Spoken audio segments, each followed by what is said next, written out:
Good afternoon. Today I want to discuss the very dangerous problem of anti Asian racism or sentiment that is rising at this time, or even during the whole pandemic period. Recently, I've been reading a lot of news that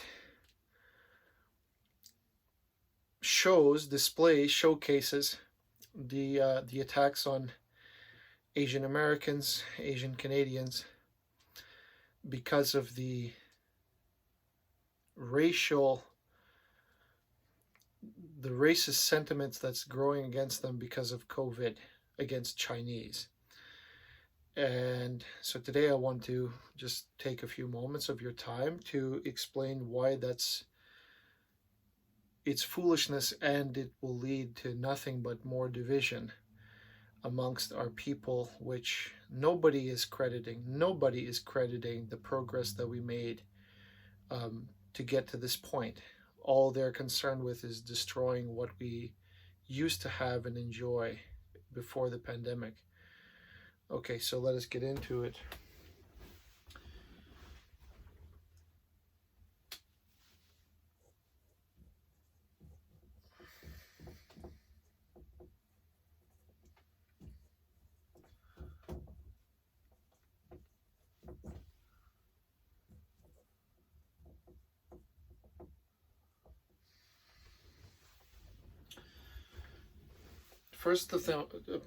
The first thing that you should know is that hatred for the Chinese is nothing that can only be constrained to America or Canada. In fact, I would have accredited Canada and America to be not racist fundamentally, in comparison to many other countries, even with China itself. What people seem to forget is there's a lot of hatred, racism, and rivalry which exists in countries of their own domain. Take India, for example. There's a lot of racism between the different groups. There's also anti-British sentiment amongst certain people who still feel sore about the occupation of England. In China, there's a great amount of hatred for the West. And I believe that because in the doctrine of the Chinese Communist Party, that's exactly what they suggest doing, is destroying the West, destroying America, destroy free society. North Korea was like that too. But after Trump came in, that kind of sentiment started to ease off a bit. They were more concerned about trying to preserve relationship between America and North Korea, which is of course gone now under Biden. So there was progress being made, and fundamentally I believe that North Korea is a tool, a pawn of China, though I can't prove it, but I can only say that North Korea seems to be trapped. They can either progress forward or go backwards. They seem to be at the mercy of the command of the CCP, Chinese Communist Party. But anyhow, to address the racism growing in America, I would ask you this question. Do you think that your racist acts are going to achieve anything? Are going to achieve hurting the real target which created COVID-19? The answer is no. You will never be able to touch the perpetrators responsible unless you go to war with Beijing. And the people that live here may find the actions of the Communist Party of China as reprehensible, or more so than you do. Number one, they're fleeing it to come to America for the most part. So they want to leave that kind of communistic regime behind. And I hear the sentiment amongst many refugees, immigrants, and whatnot. They all say the same thing. We came to the West, to free democracy, to create a better life for ourselves, and we were fleeing the tyranny of rule from the country of origin. So your racist sentiment will achieve nothing.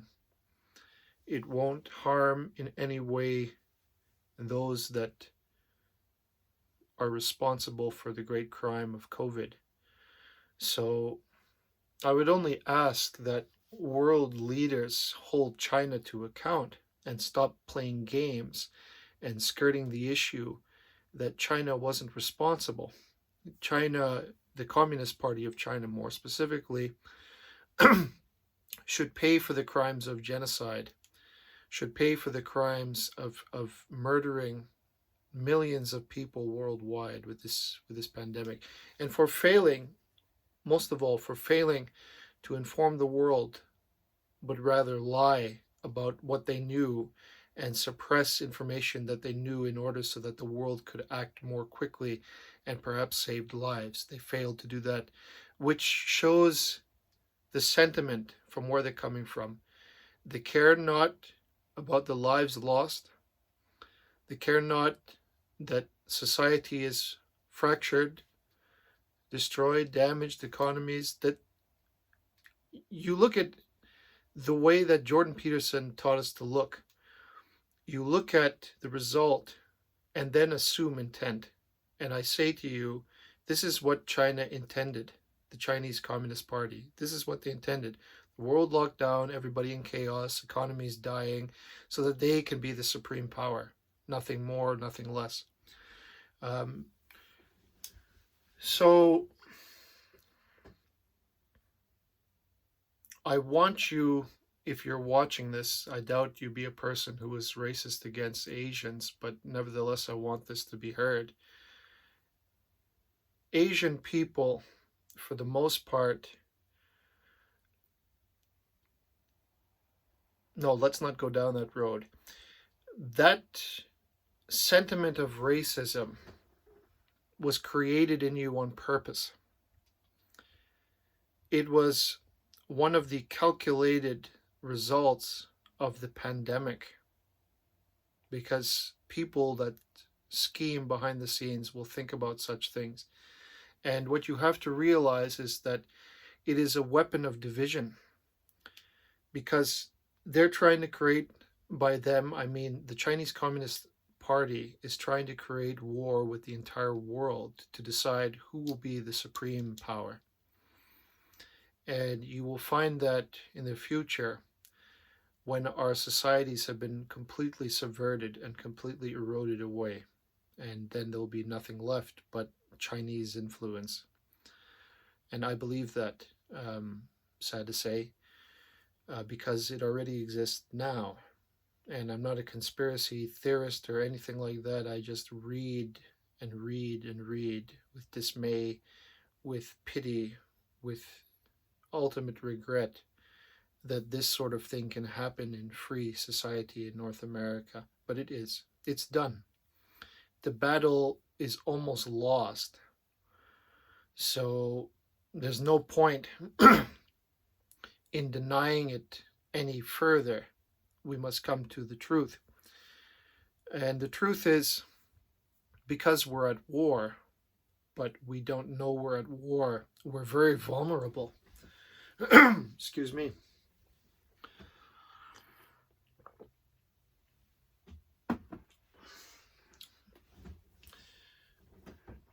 China needs to be held to account for their many, many, many crimes, but most of all, their acts of genocide, their acts of theft,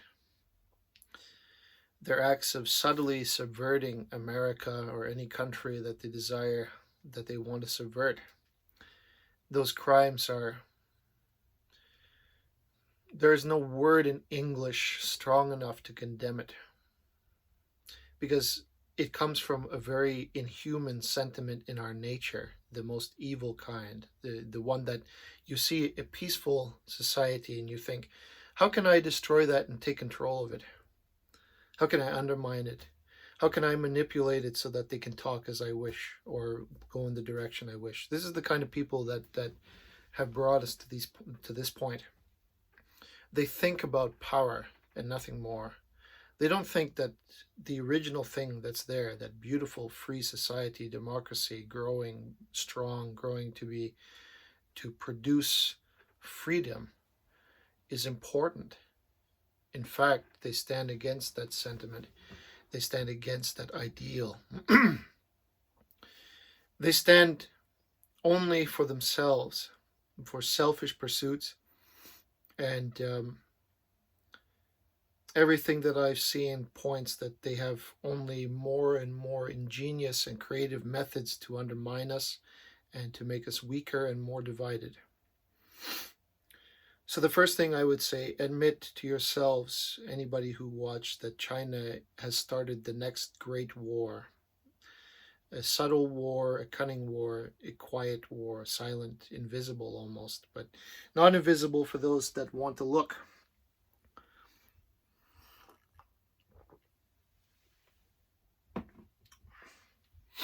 The 2020 election, and I know people will probably refute me, but I don't care. I saw the evidence. The 2020 election was like one of the biggest salvos that they've made. China at the back, funding candidates, funding groups, social media, the Democrats directly or indirectly, doesn't really matter, and even Republicans, funding people to turn a blind eye, funding people like Dominion, and getting them, manipulating them, helping the company to grow and take control very subtly. Who is this Dominion? Where do they come from? According to what I've read, they're based in Canada. And it grieves me as a Canadian that such a corrupt organization would be born and bred here. But Dominion has roots back in, I forget where. I know it many times already. It's either Argentina or one of the corrupt states in South America. These people have been playing around with frauding elections forever, and they've gotten extremely proficient at manipulating ballots, at cheating to keep their tyrannical leaders in place. And this was the first time such technology was experimented on in mass scale in America. And truth be told, times were desperate, and I think the perpetrators involved didn't really give a damn if they were caught. All they cared about was that they succeeded in their mission, which they did. And what was the worst part is that they would need the cooperation of the Supreme Courts, any judiciary authority, to help them back the lie. And what happened was, not only did they have the cooperation, they had the ignorance of the Supreme Courts, of any judiciary body for the most part, which were unarguably Democrats. Many Republicans stood up against it, but in the end they were shot down. Not literally, but I mean, they were shut down is the more appropriate way. Now I'm seeing more and more, I wouldn't call it rebellion, but the refusal to abide by the absolutely radical laws laid down by the Democrat Party, by Joe Biden. An example of it would be the gun legislation. Steven Crowder put it perfectly.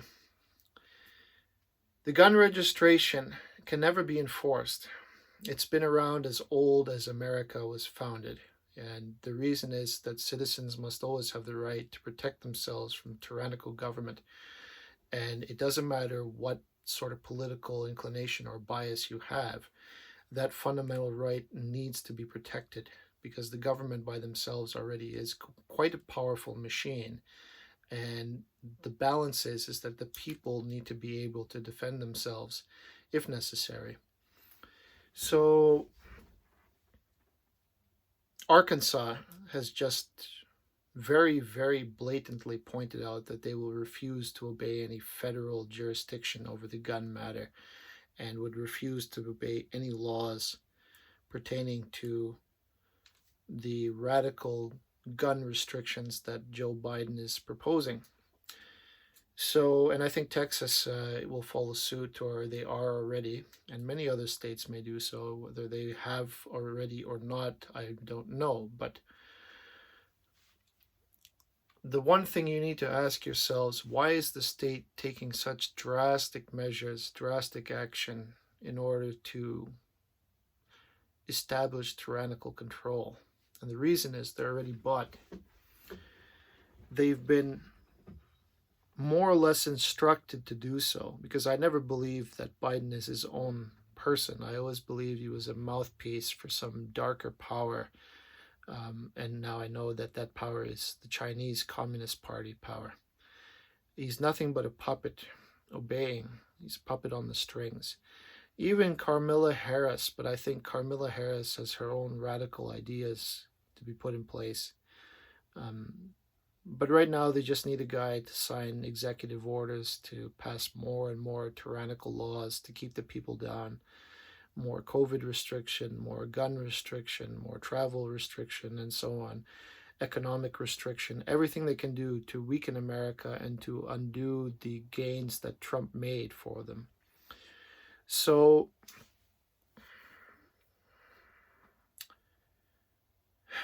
my goodness, we've gotten far away from the Asian sentiment. They're just things that have been bothering me, and they're all tied together, you see. It's hard to separate one from another without getting lost in another train of thought. But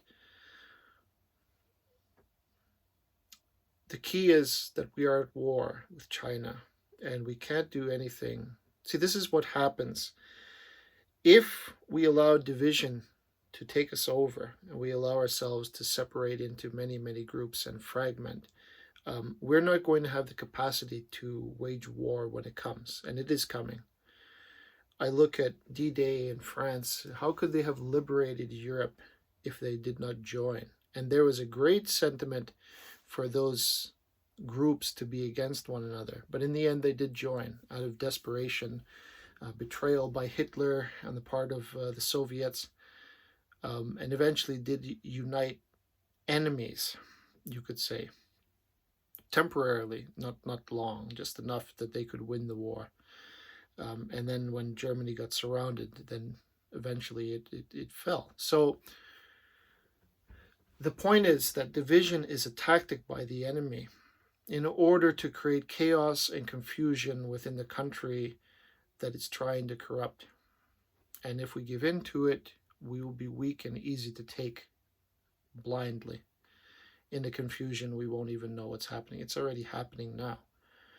So Yuri Bezmenov started with the reinstitution of the Supreme Being, worship of the Supreme Being, which Christianity, what did Christianity bring us? This. All of this is a result of Christianity's respect for the supremacy of the soul and the Supreme Being, that every human has something in them divine, something worth preserving, something that give human dignity the greatest value we have on this planet, in this universe. So return to the old way of educating people, not this new postmodernist way, and move away from these groups, these educators, these people, these pseudo intellectuals that seek to divide us with this ideological doctrine that teaches us more or less the Marxist way of perceiving the world. Now they move from the bourgeoisie, to the proletariat. They move from those that possess and those that are dispossessed. the same tactic used to take the kulaks. They want the people to see, but they use racial groups as well. Like it's very complicated, but it's not complicated. The truth is that they want to turn one group against another. That's the point. And they've done so with Black Lives Matter. So one of the unwritten things of Black Lives Matter is who controls it. At the center of it is Antifa. And Antifa has a much darker agenda for their agenda is essentially chaos, ruin, disorder, destroy everything that they can destroy.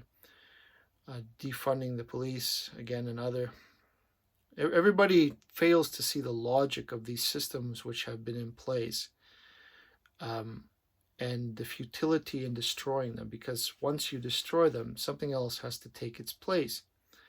And there's absolutely zero guarantee that the thing that'll take its place will be better than what is established already. Zero. You're not going to fix the system. So they are feeding on our compassion. They're trying to weaponize that.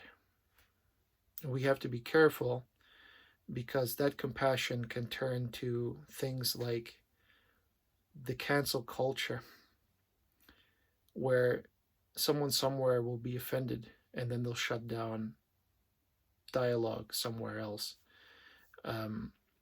Jordan Peterson, and I'll mention him again, he talked about that fundamental idea: in order to think, we need to risk offending people. And that has been either destroyed or dramatically suppressed in the places where public opinion is formed. The cancel mob proved that when they tried to destroy Donald Trump, which they succeeded. Twitter, Facebook, and everybody suppressed him, shut down his accounts, everything. So if they can do it to him, they can do it to you as well.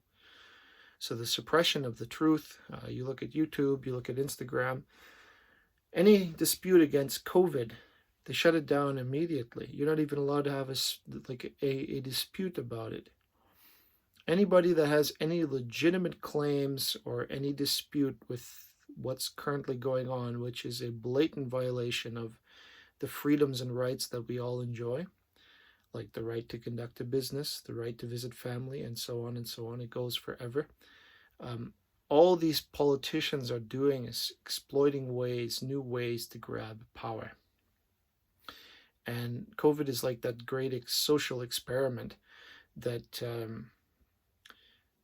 how much can we get away with before the people rise up and rebel? And the truth is, the people are so weak right now, they don't even realize they're at war and they won't rebel. Maybe 1% of you will rebel, but rebel is the wrong word. The right word is stand up for the truth. Rebellion is too vague.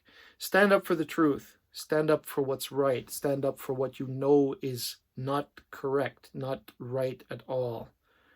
Stand up for truth and whatever you have to do to defend that truth. Because, people are using ignorance and indifference as a weapon, essentially, as a way to further their agenda. In our ignorance, they go stronger and stronger every day. And the day will come when many of your rights and freedoms will be taken away, and you'll ask the question, why did this happen? And the truth is, it happened very subtly over maybe 100,000 steps. And each step was a micro error, a micro mistake. And when they add up and they quantify, you know how it happened. You just don't want to admit that you were ignorant when you saw it happen. And you said, oh, it's just a minor thing. We can keep going on and we can keep ignoring it. So this is a symptom of the Asian sentiment. This is division at work. What we don't understand. We fundamentally have to cooperate with each other in order to work together.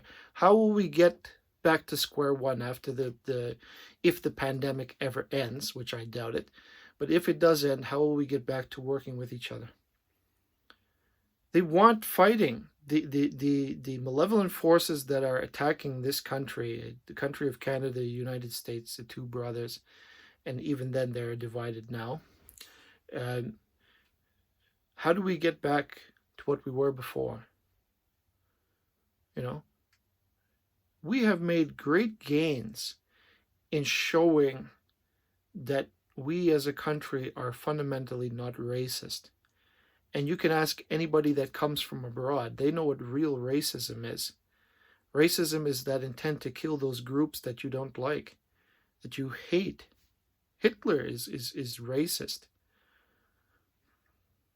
But the sentiment is, it goes deeper than just that. With Hitler, it was disgust, sensitivity, and many other psychological distortions which led him to that point. But we cannot allow that division to grow here in America. We have to do better than just some kind of pretense hatred to condemn those people that we feel we should blame. We should blame China and hold China to account, not some American citizen or immigrant that came to this country fleeing the persecution that we want to condemn. Who is the one responsible? Really? Who is it?